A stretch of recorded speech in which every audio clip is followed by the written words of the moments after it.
Hello everyone, welcome to nursing quiz channel. आज का जो टॉपिक है important question of WBHRB exam. WBHRB exam के लिए जितना सारे इंपॉर्टेंट क्वेश्चन है मैंने वही आज लेकर आया आप लोगों के सामने। अगर आप लोगों को ये वीडियो अच्छा लगा तो please like this video and first time visit करो सब्सक्राइब करने के लिए मत भूलना। क्योंकि यहाँ पे बहुत सारे इंपॉर्टेंट क्वेश्चन लेकर आएगा। इससे पहले मैंने फर्स्ट पार्ट अपलोड कर दिया, ये सेकंड पार्ट है। अगर आप लोगों को सेकंड पार्ट भी देखना चाहिए, प्रैक्टिस करना चाहिए तो you can come and watch this video. तो लेट्स गो।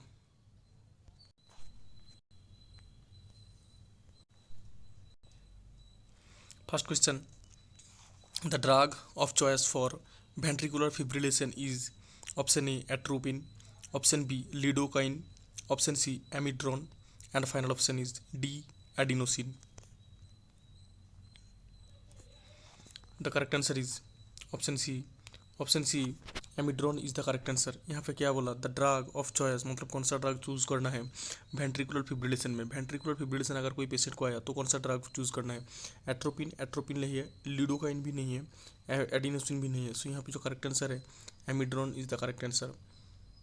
एमिड्रॉन एमिड्रॉन ये कहीं कहीं 300 mg भी यूज़ होता है और कभी कभी 600 mg भी यूज़ होता है। So amidron is the correct answer. Which vitamin deficiency causes peripheral neutropathy? Option A vitamin A, option B vitamin B1, option C vitamin C, and final option is D vitamin D.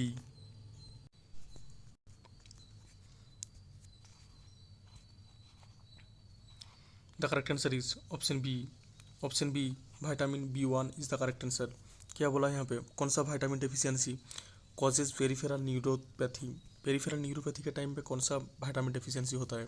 Vitamin A नहीं है, vitamin C भी नहीं है, D भी नहीं है।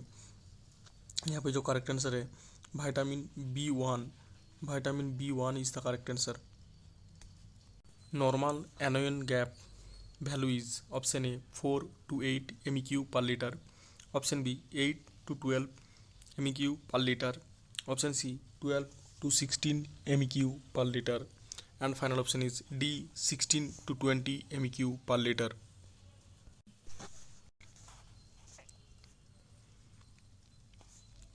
The correct answer is option B. 8 to 12 MEQ per liter। यहाँ पे क्या बोला, नॉर्मल एनियन गैप वैल्यू जो होता है 4 to 8 बहुत लो है, 12 to 16 भी नहीं है, 16 to 20 भी नहीं है। सो यहाँ पे जो करेक्ट आंसर है 8 to 12 MEQ पर लीटर। ये सब क्वेश्चन WBHR एग्जाम के लिए बहुत ही इंपॉर्टेंट है, हर एक कॉम्पिटिटिव एग्जाम के लिए इंपॉर्टेंट है, इसलिए ये सब क्वेश्चन मैंने लेकर आया। Which vaccine should not be frozen? OPV, option B BCG, option C hepatitis B, and final option measles.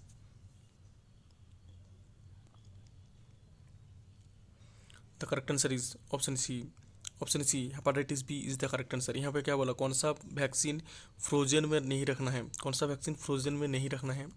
OPV frozen में रखना है, ये नहीं होगा। बीसीजी भी फ्रोजन में ही रखना है, मीसल्स भी फ्रोजन में ही रखना है। सो यहाँ पे जो करेक्ट आंसर है हेपाटाइटिस बी फ्रोजन में नहीं रखना है। इसीलिए मैंने हर टाइम कहा नॉट एक्सेप्ट ये सब ऑप्शन ध्यान से रखना। ओके, अगर आप लोगों ने WBHRB CHO RRB staff nurse exam के लिए तैयारी कर रहे हो, you can come and subscribe my YouTube channel. मेरा यूट्यूब चैनल को सब्सक्राइब करो। आप लोगों के लिए हर एक दिन दूसरा टॉपिक से मैं वीडियो अपलोड कर रहा हूँ, बहुत ही हेल्पफुल होगा आप लोगों के लिए, क्योंकि हर से इंपॉर्टेंट क्वेश्चन का जो आंसर है, ऑप्शन है, वो सब कुछ मैंने अच्छा तरीके से डिस्कस कर रहा हूँ। Next question, the earliest clinical sign of dehydration in infant is option A sunken eyes, option B dry tongue, option C thirst, and final option reduced urine output.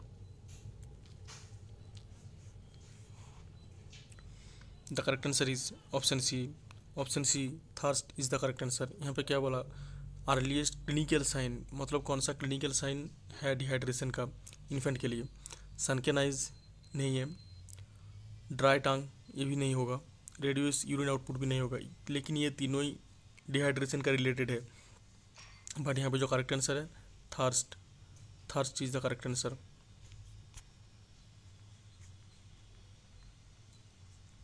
Which condition shows paradoxical breathing, option A asthma, option B flail chest, option C pneumonia, and final option pleural effusion.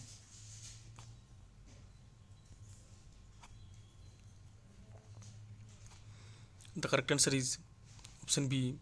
Option B, flail chest is the correct answer. यहाँ पे क्या बोला, कौन सा condition shows पैराडोक्सियल breathing, मतलब कौन सा condition shows करता है पैराडोक्सियल ब्रीथिंग के लिए। एस्थमा, एस्थमा नहीं है, न्यूमोनिया भी नहीं है, प्लूरल एफिशिएंट भी नहीं है। यहाँ पे जो करेक्ट आंसर है flail chest, flail chest is the correct answer.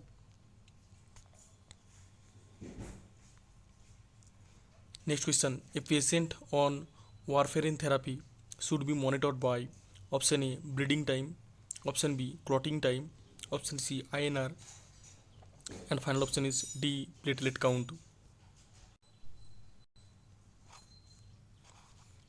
The correct answer is option C.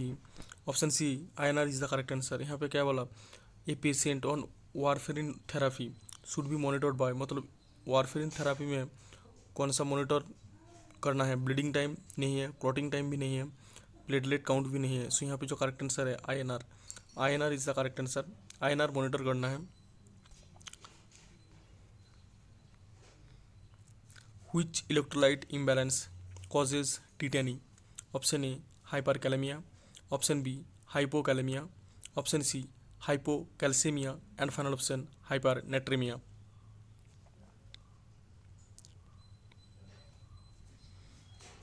The correct answer is option C. Option C hypocalcemia is the correct answer. कौन सा electrolyte imbalance tetani के लिए causes है, hyperkalaemia नहीं है, hypokalemia ये भी नहीं है, hypernatremia means sodium level increase हो जाएगा ये भी नहीं है, hypocalcemia means calcium level decrease हो जाएगा। This is the correct answer hypocalcemia. Hypocalcemia is the correct answer. Hypocalcemia is the correct answer. Next question, अगर आप लोगों ने WBHLB CHO और RB स्टाफ नर्स एग्जाम के लिए तैयारी कर रहे हो, you can come and subscribe my YouTube channel nursing quiz. Nursing quiz page को सब्सक्राइब करो, नर्सिंग क्विज चैनल को सब्सक्राइब करो, नर्सिंग क्विज पेज को फॉलो करो। बहुत हेल्पफुल होगा आप लोगों के लिए, क्योंकि हर एक दिन दूसरा दूसरा टॉपिक से वीडियो अपलोड हो रहा है, क्वेश्चन भी अपलोड हो रहा है आप लोगों के लिए, MCQ basis question, image based question, सब कुछ। सो आप लोगों के लिए बहुत ही हेल्पफुल होगा अगर सब्सक्राइब करने के। Next question, most common cause of secondary hypertension is option A diabetes, option B renal disease, option C thyroid, and final option is D obesity.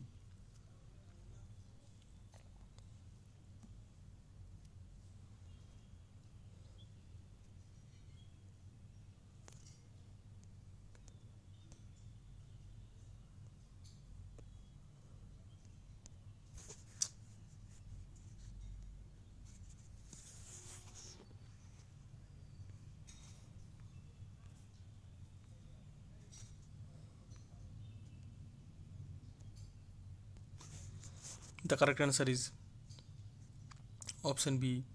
Option B renal disease is the correct answer. यहाँ पे क्या बोला, कौन सा cause है secondary hypertension का, मतलब secondary hypertension का मोस्ट कॉमन कॉज क्या है, डायबिटीज़ नहीं है, थायराइड भी नहीं है, हाइपरटेंशन के साथ थायराइड का कोई लेना देना नहीं है, ओबेसिटी भी नहीं है। सो यहाँ पे जो करेक्ट आंसर है renal disease, renal disease is the correct answer. Renal disease is the correct answer. Next question, this is the last question for this video. अगर आप लोगों को दूसरा कुछ टॉपिक चाहिए you can comment me. Which artery is commonly used for ABG sampling, option A brachial, option B femoral, option C radial, and final option is D carotid.